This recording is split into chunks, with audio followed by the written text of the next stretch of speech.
Hi, and welcome to the Steps to Success podcast with your host, Brad Way, where we'll be talking about entrepreneurship, personal growth, success, and how to get there. And on this week's episode, I'm super excited to introduce you to Claire Bouvier and Niki Hodgkiss of the Loft Girls. These ladies were fantastic to talk to. I know you're going to get a lot of great stuff out of this. So without further ado, let's get right to it. Yeah, okay, so did I. I just threw it up on the chat there.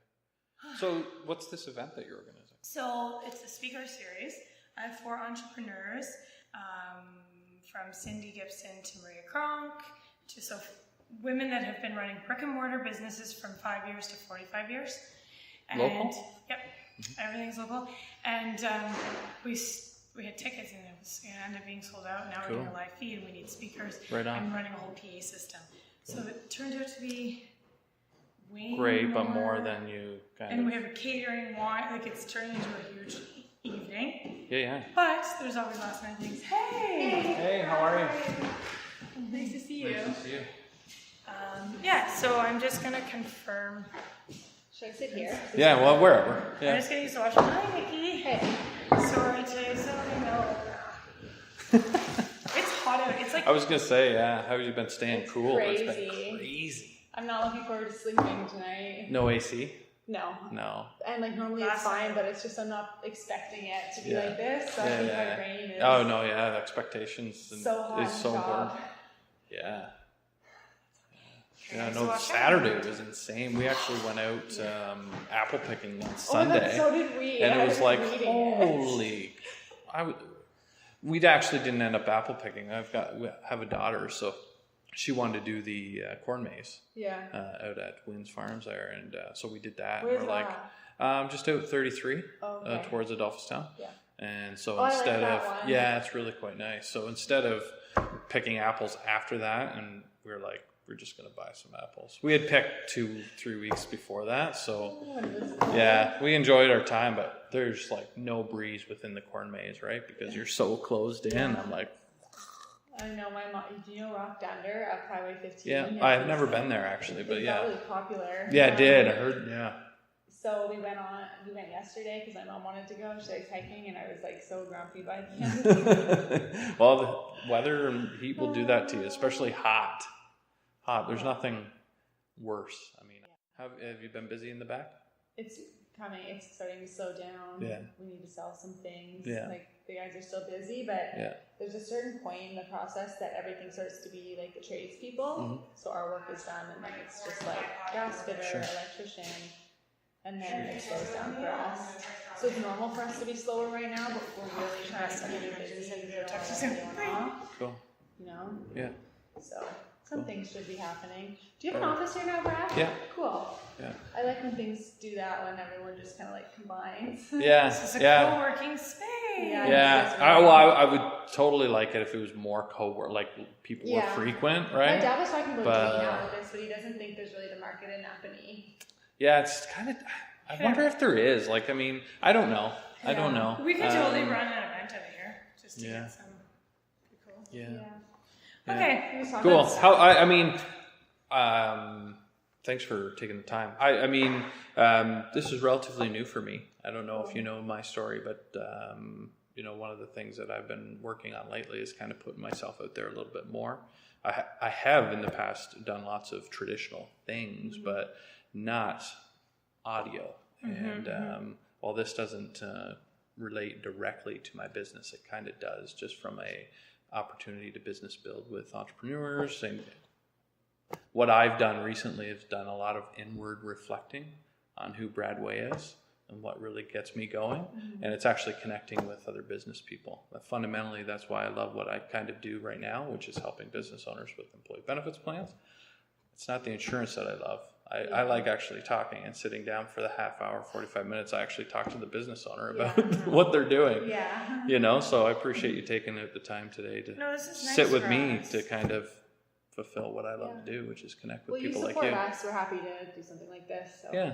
Yeah. So, I mean, pretty loose. So we'll just kind of get started. Actually, I started recording just to get levels just a few minutes ago. So, cool.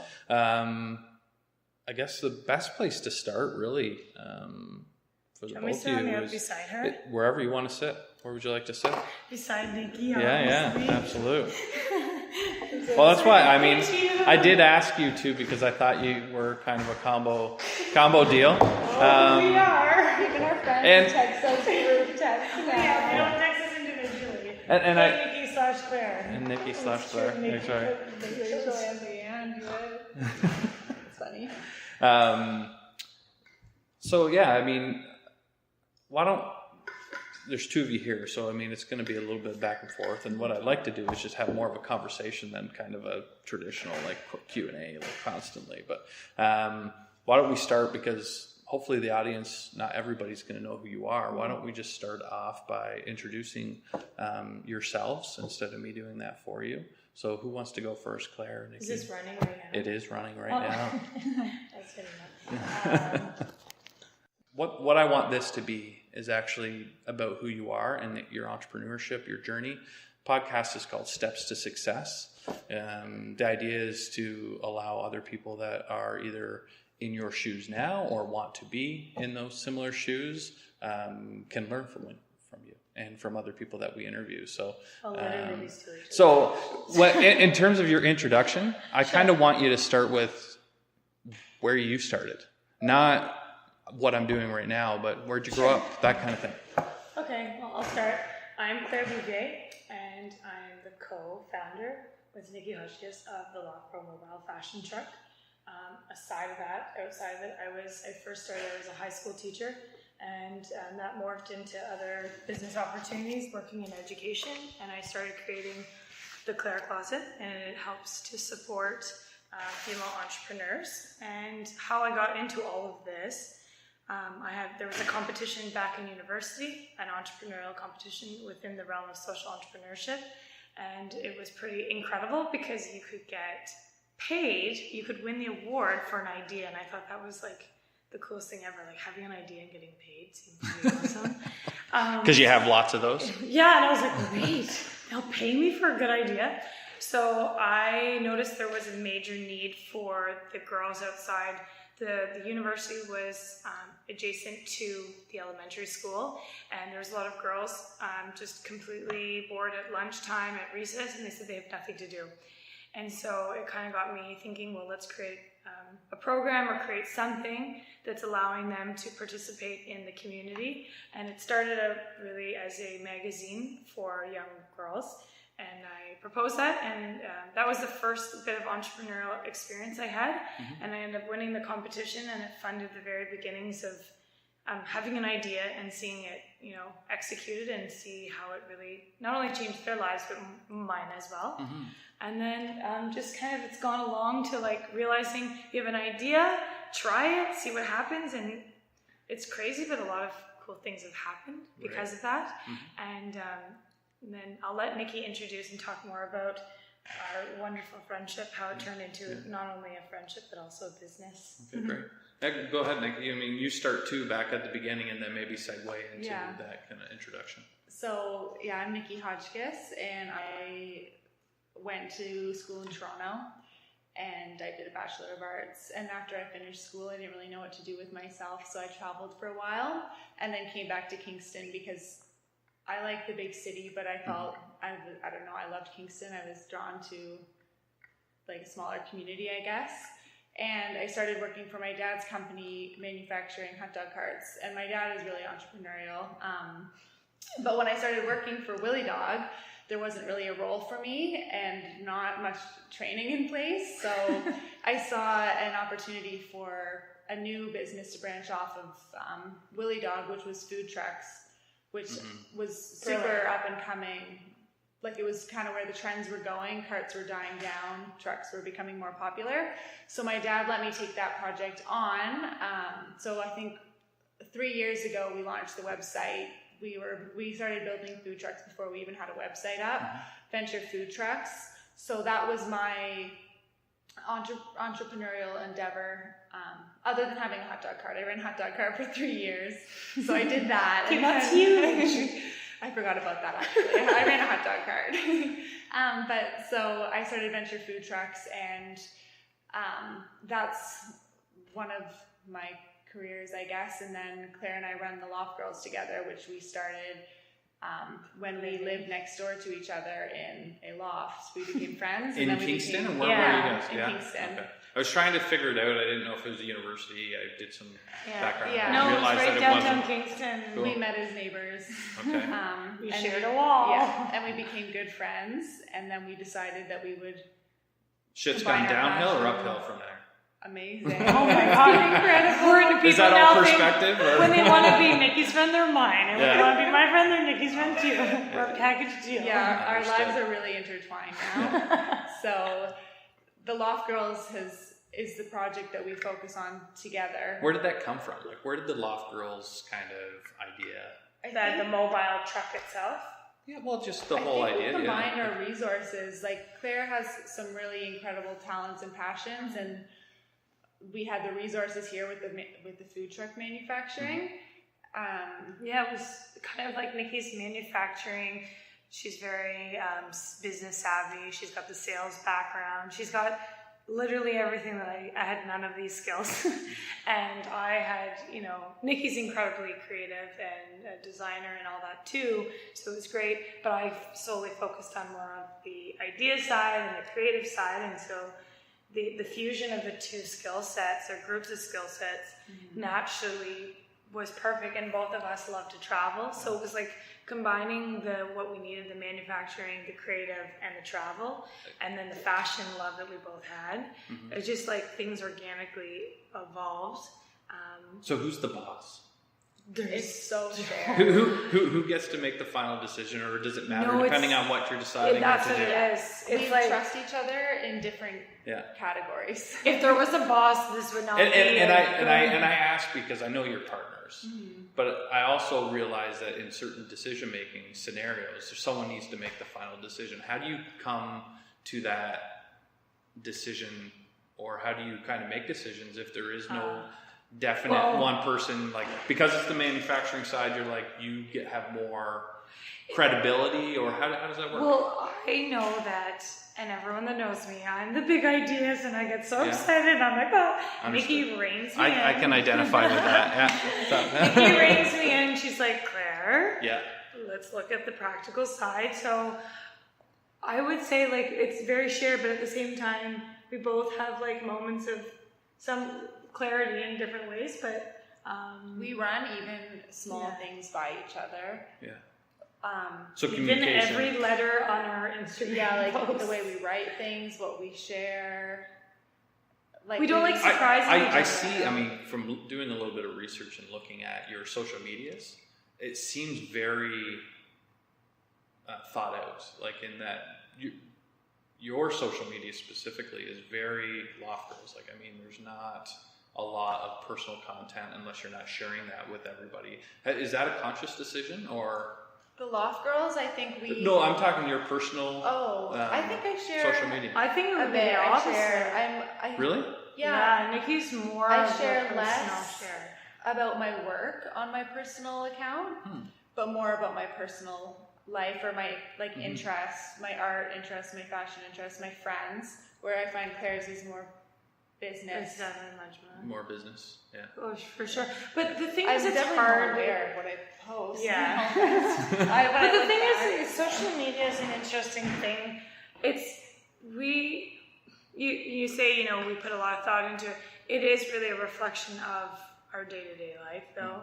So obviously we're not sharing everything, but we're sharing the stuff that builds into the voice that we've already created. Right. So I guess that's a later question, but since it's kind of up right now, how do you bridge, or how do you intertwine your personal brands with your corporate brands?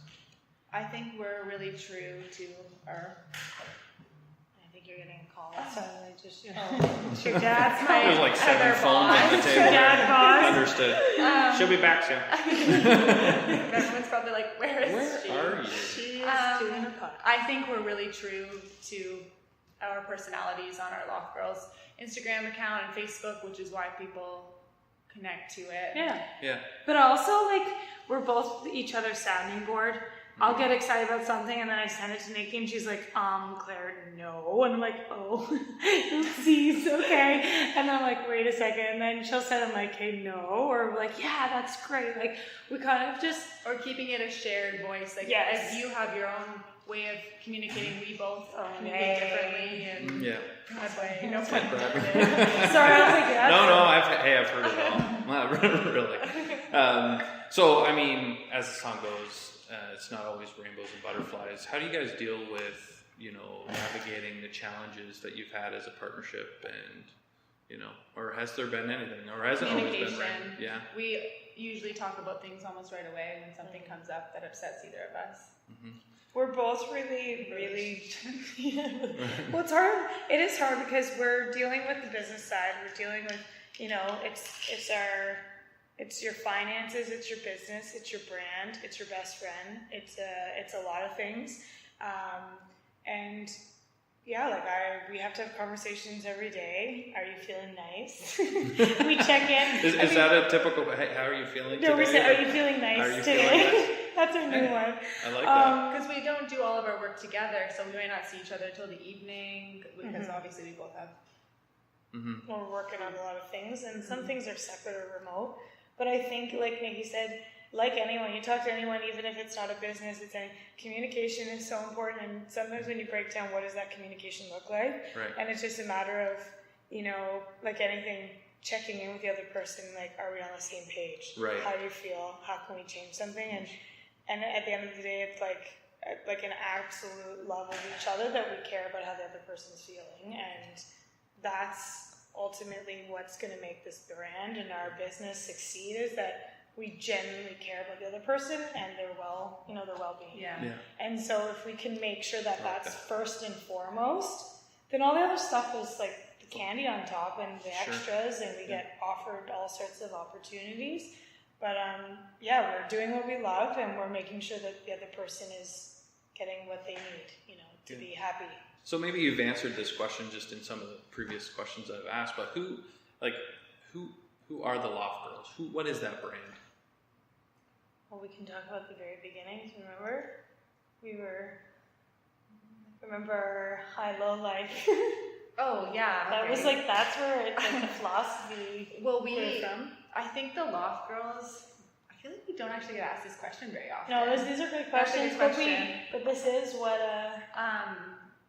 we know. We started kind of on the philosophy of the high-low life, like...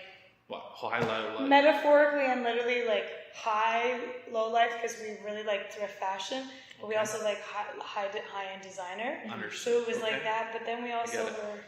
even in terms of the shopping experience, if you walk into our truck, the aesthetic is really clean and nice and fresh, but it's not expensive. So that was our original philosophy, and also mirroring. We were two young girls. They're also two single girls. The high-low life, the highs and lows of going through your 20s, going through your 30s, of the exploratory years too. Still figuring out what do I want to do the rest of my life, right? And the highs and lows of that, and being on the road there's highs and lows, and the fashion, the high and low, it's kind of the idea of, so the girls are, riding the highs and lows of life, both in the truck and I like that. In our friendship. I like that. Because the truck is our, the face of our business, I guess, but it's the Loft Girls is more of a brand, and it's becoming a lot of different things. So. Yeah. And it's only going to, continue to evolve into other things. Yeah. Yeah, I mean, you both operate separate businesses, or you have other identities outside of the Loft Girls. Can you tell me a little bit more about those things that you're doing? I mean, you touched on a few of them in your introductions and who you were, but I know, for example, you have the Claire Closet, right? And I know that you work obviously with food trucks. Touch on those things. I love when Niki tells about her clients and the food trucks that you do design for. It's really impressive. Yeah. I'm always so excited. I love hearing it. So with the food trucks, I'm dealing with a lot of entrepreneurs, which I was envious of them before I started my own business. I was envious of I don't know where this is going to go, but I'm starting to maybe. So I deal with a lot of different kinds of clients, entrepreneurs, marketing companies, like mom and pop shops, everyone. Yep. And that's what I spend a huge chunk of my time doing. That's like what I do full time. So I guess where do they talk about where the trucks go? Like it's you do research. I'm bad at talking about venture food trucks. Anyway, so our trucks, they go all over. We're a local business here, but the trucks aren't sold really to local people. So we have trucks in the US, in United Arab Emirates, across Canada. I've got one going to Yellowknife next week, one going like almost to Alaska. They left a couple days ago. Nice. So Europe. Yeah, it's really interesting dealing with people from all over the world. And that's venturefoodtrucks.com. Yes. Yes, venturefoodtrucks.com. Just for the listeners. And yeah, it's interesting because I'm also like I love working with venture food trucks because I'm dealing with really passionate people, and they're these projects that I'm building for people. It's their babies. They're putting their life savings into it. So it's really it's important. Yeah. I can identify with that a little bit. Going back to earlier, why I started this podcast and why I love what I do. It's just connecting with people that kind of give you a little bit of energy and they're like-minded. Is that kind of what you're... Totally. Yeah. One of my customers was texting me last week, and I normally don't text with my customers because they go crazy with text, but these people were like, oh my God, we're jumping up and down with excitement. It's so beautiful. It's talking totally about the truck, personal. and it's they trusted me they live in BC, and they That's haven't awesome. met me. They haven't seen the truck, only pictures, and they trust me so much. That deserves a high five too. I've already high five. Niki loves high fives. That one kind of a was high five. crisp. Okay, I'll work on mine. Sorry. But they really trust me. Right. So that's rewarding. I find my work rewarding, both Loft Girls and venture food trucks. That's awesome. And what about the Claire Closet? Tell me a little bit about that. What's the its Claire story? Closet, like with the Loft Girls, it started out in my classroom when I was a high school teacher. I thought you were going to say the closet, which I guess. Well, it's metaphorically turned into people think it. It is now building female entrepreneurs, but it started out as a girls' club after hours at the high school, and then I realized I took on after I left teaching. I've just taken it and formalized a little more, and it's specifically geared towards women that are entertaining the idea of not working in a 9-to-5, working for themselves. And so this is perfect for people that might be listening to this. And so what we do is we have a whole different mediums to share the information we learn. So I do interviews like this, interviews with other female entrepreneurs. So we do both videos. We have a YouTube channel you can access and listen to interviews from both local and international entrepreneurs that I've gotten to work with. We also are running, we have a podcast, so you can tune in. We have audio. What's the podcast? It's the Claire Closet. The Claire Closet. Yeah, and the current branch that I'm building different series under the Claire Closet. The Claire Closet is the umbrella term, but one of the series right now is Feist, and it's female entrepreneurs in small towns. So that's my focus right now in the next year is developing video, podcast. We have offline, so we're running a speaker series this week. And so we have a place where it's face-to-face engagement and interaction with entrepreneurs and potential aspiring entrepreneurs.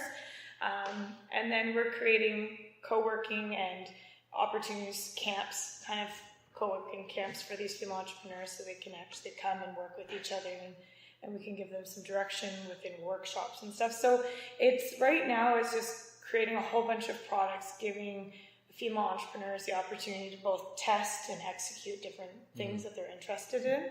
And the goal is to really bring together the community, both locally and internationally, female entrepreneurs, and share a voice or share each other's voices and help each other out because like entrepreneurship, there's no rules. And it can be tough. Yeah, and we're trying to give in not boundaries, but helping people create boundaries for themselves to make a successful entrepreneurial, endeavor. So as we're learning, I'm sharing, and that was a big part for me.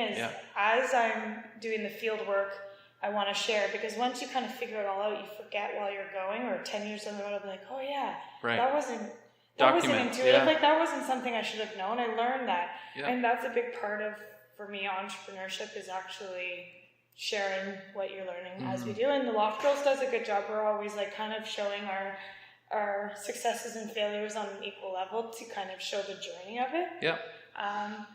And then on the side, when I'm not doing that, I have been a photographer for the last 10 years, and I work with other small businesses. You take some great photos, by the way. Thank you. Yeah, it's fun. Well, she's my model. And she's and you're a very good model. She's also, it's so funny, she's like my muse. And now she's doing photography too. We're learning all the skills. Teaching me things. I thought Ben was a great model too, from the McKinnon brothers. I did see him posing a few shots. Oh, Ben's going to love hearing this. Ben, you're a model. Did you hear that? You're a model. So the photography has been an outlet for capturing all the amazing things that are happening, and I use them really. I used to do photography very separately, but now it's just a very big tool that's part of the work that I do, and I absolutely love social media, and photography really lends a big hand. What a great tool to have, especially in this day and age, given social media and it can cost a lot of money to try and get someone to capture what your ideas are. And I love your idea of documenting. I've started to, I don't know how much you've seen some of the things I've been doing. It's kind of just documenting my day-to-day, not specific to business, but just who I am and kind of my beliefs and that kind of thing. I think people appreciate the realness of that. Yeah, it's been good for me, and I can only imagine that it's been great for yourself. Well, it's funny because you can all probably relate. Is I've documented since I was in grade 4, journaling every night, right? And it's only been in the last probably 4 or 5 years sharing the documentation, and it's funny. Do you still have those journals? Oh yeah. Oh, that's They're awesome. hysterical. I'm actually working on a book right now, but it's ridiculous because I'm laughing at my brain when I was 4 years old or 10 years old. I think it's interesting because we laugh at ourselves in hindsight, right? Looking back at, say, that 10-year-old or 5-year-old or whatever. Do you ever think about how you're going to laugh about yourself today? I always think, but No, we think we know everything now, right? Yes, but that's the thing is we laugh, but it's also it was so necessary, that part of our growth. So it's comical, yet we're also always building on what we do independently and with our business together. What the Loft Girls started out as it's so much more now, and I don't think there was a point in time where there was we need to do this and pushing new ideas, and I was oh, we can't, and then we do that, and then it's okay, what's the next thing, and you keep building on it. So it might seem small or insignificant looking back, but it was necessary. I think that's what entrepreneurship we've learned that comes down to it is you have one idea, it could be so small. The next day, like you said, when you document, you're oh, look what I did yesterday. Today I'm doing this. And then when you go 365 days down the road and you look, you're I have created an empire, with just starting with a small idea. But people get overwhelmed because they see the final product. Yeah, Quincy, that was my last interview from Fire Rain. He actually mentioned documentation being important too. Maybe not so much in the social side of things, but just as a way to look back and kind of go, this is where I started and this is where I am. Yeah. And I think that's a really interesting point to take away because it's coming up again today. No, it's really, really, the only reason I say is the social media side of documentation. There was a business about 7 years ago, I heard a conference and they said what they learned was they were creating a product, but they were documenting how they were creating at the time, and it was the transparent method. Right. Yeah. And they said how many they started becoming a leader in the education sphere because people were watching how they did it. Absolutely. And so they were gaining a whole bunch of people in that way, but then also creating the product. Understood. But I think it really requires an element of confidence that you know that your process, you're okay to share it. Right. But once you get to that point, you see you've done a process that worked. You know what I've learned too, though, is it's not the idea that's so important, and I'm not coming up with this. This has been said in lots of other channels, but it's really the execution. Oh yeah. You know, how many people have great ideas but don't do anything, right? This is why And it's not even really about doing it right. It's about just doing it. Like or how many people want to tell you their idea is great and how you should use it in your business. That's everyone our has biggest to right. write to everyone. Yeah. So that's maybe a pet peeve. Someone told us that, you shouldn't sell secondhand clothing, you should sell wigs. And we're like, okay. Right. Like, everyone Probably a great idea, but maybe not for you. Right? Which lose all my hair. Which brings me actually to another question, is why do you think that why do you do what you do? And not specifically maybe the Loft Girls, but why are you doing what you're doing right now? There's a million reasons, but like for me, I guess, because I need a creative outlet, and I like to do different things, and I like to challenge myself. So it comes things for me. I really need to always be challenging myself and doing things that scare me a little bit, or else I get really like push that edge, just be right on that edge all the time. Yeah. I think, I don't know if you guys can relate, but I think we've all been in positions or moments in life where things are sometimes feel really slow and days can be long and sometimes you're lonely and stuff. But it's funny, as soon as you have a thing that you're passionate about and you're doing, you could be making $1 million or no money. There's like this reason to get up and to not to be too cliche, but it's like you're so excited to contribute and to give something to other people while giving to yourself. That deserves like a double high five. I kind of like that. I think that I see, and this is what I work with. We work with a whole bunch of entrepreneurs. You don't think about how you feel as much. You're not worrying about all the little details. When you're creating something, you're just worried about tomorrow and right now and what's happening. You don't have time to keep looking back and being like, oh, I wish I did this or that. Right. It's it's exciting. Life's so fun when you're working on something and you see that. Is that kind of why you like the kind of scared thing a little bit? Yeah. Because it's exciting? It is exciting. Yeah. So what right now? It fills me up. Yeah. What right now is scaring you? Oh. Like what are you stepping into? What are you stepping into right now where you're like, shit. We're expanding our loft markets. We're working on some online stuff. Just new things, new projects with the Loft Girls. And my biggest fear is always, I think, what if no one cares? And Claire's just pushing me. We have too many. Yeah. That's I'm always like, what if no one shows up? And that's metaphorical too. The other day I shared this with someone else because they kind of had the same feeling or that same fear. And I remembered watching something. It was the Tragically Hip, I think, and they said I think their first show or one of their first shows, only 11 people showed up, and so. Use that as you like, but sometimes that doesn't mean who and what your success is going to be, right? So keep moving forward. Yeah. And you know what? I have this conversation a lot, and we had this conversation just the other day. You can create literally anything, and people buy so much into familiarity. So once they're familiar with something, it's kind of like a song. Once they hear it the first time, like, okay, and then they hear it again, and then it grows on. That's brand, right? Yeah. I mean, you're just trying to create familiarity and a comfort level with your audience. And that's why, at the end of the day, consistency is hardworking, consistent. We always go to our events, rain or shine. We never, we go to everything. Right. We always do what we say we're going to do. Yeah. There's no, going based on how you're feeling. What if no one comes? It's just execute. Like you said, if you continue to execute on what you say you're going to do, people come. Right. No matter what. So on the heels of that, what is a piece of advice that you would give somebody that isn't where they want to be right now? I would say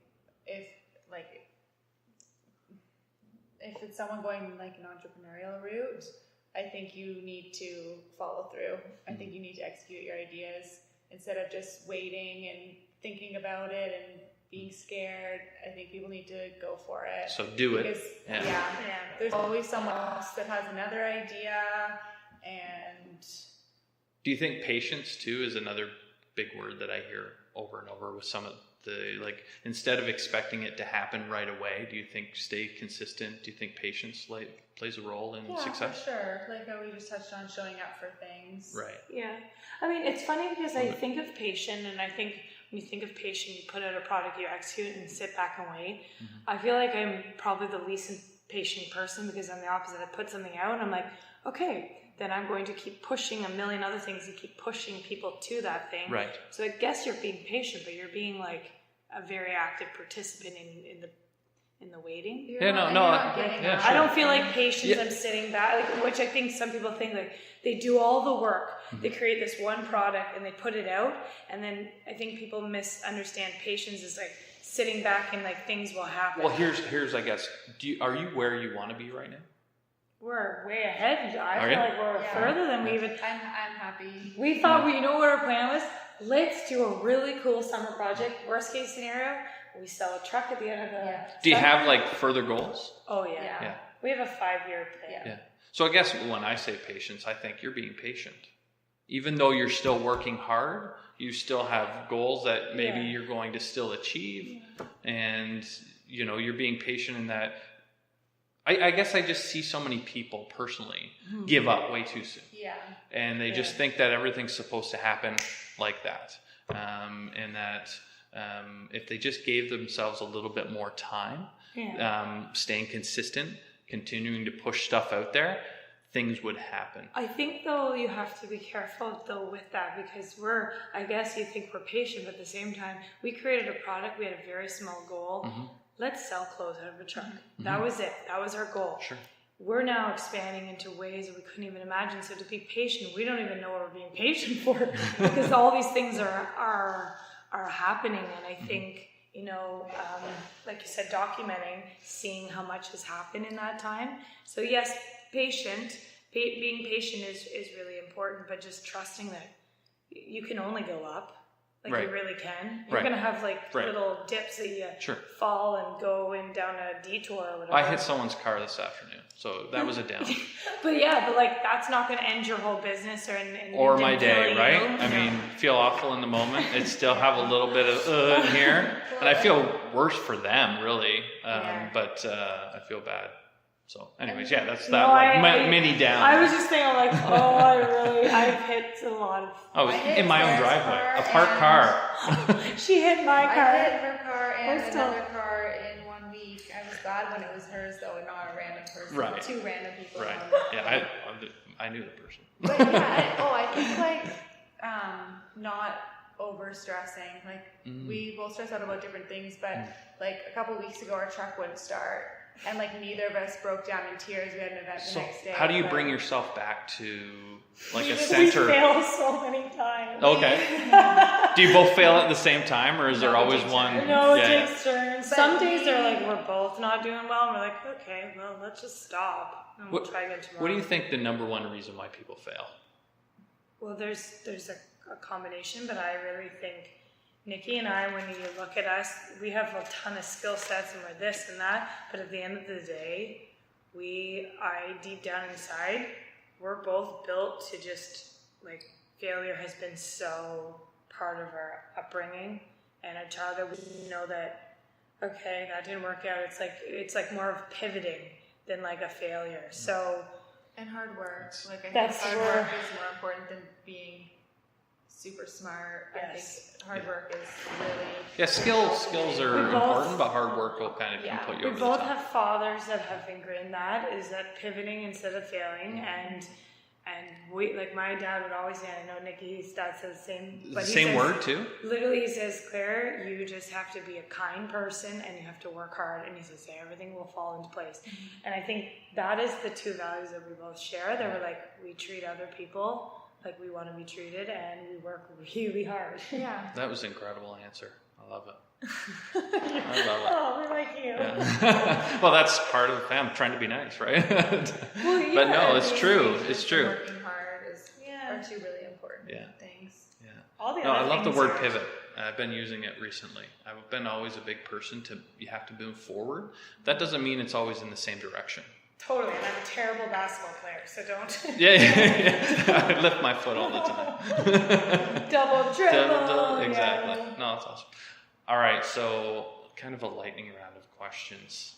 I'm gonna ask you either individually or all at the same time. How do you want to do it?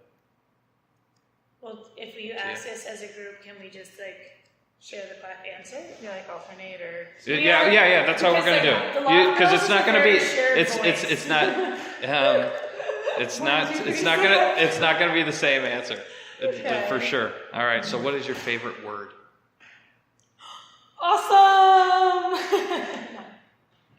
I like the word chevron. Chevron. I like the way it sounds. Yeah. I used to love seeing the chevrons on the 401 going. Yeah, you're way cooler than me. What makes you most happy? I love when I'm equally as excited as someone else. So like, is that? That's awesome. I really love delivering great news. Bad news, not so much. No, but like when I got something really exciting, that's why I'm doing this podcast, though, is because I love when people are equally excited, and I know that I get that a lot when I've been doing these podcasts. What would you like to attempt that you haven't? I'd like to become fluent in Spanish. Ooh. And I'm in the process, and my goal is to release an album. Oh, good for you. For my music. Nice. Scary, but Nice. Favorite curse word? we don't like swearing. We don't really swear We right don't. now. Really? No, we don't. We're like, ew. Yeah. When people swear on social media, it makes us feel uncomfortable. Yeah, we don't like it. I do it more now than I ever have. I do. But maybe I hear words that's- in the shop that make me cringe. I can't repeat. There's some words that I wouldn't go there, Can we but the say F we word like- recently has been more of a favorite of mine. That's so funny. How about we like taking? They could be curse words, but we make up our own words. Sometimes Claire actually says "good golly" though. Good and I don't golly? know if that's it. Like God golly might be I considered always say for some golly people. or holy jumpins or. All right, you're pretty PG. Oh, we actually don't.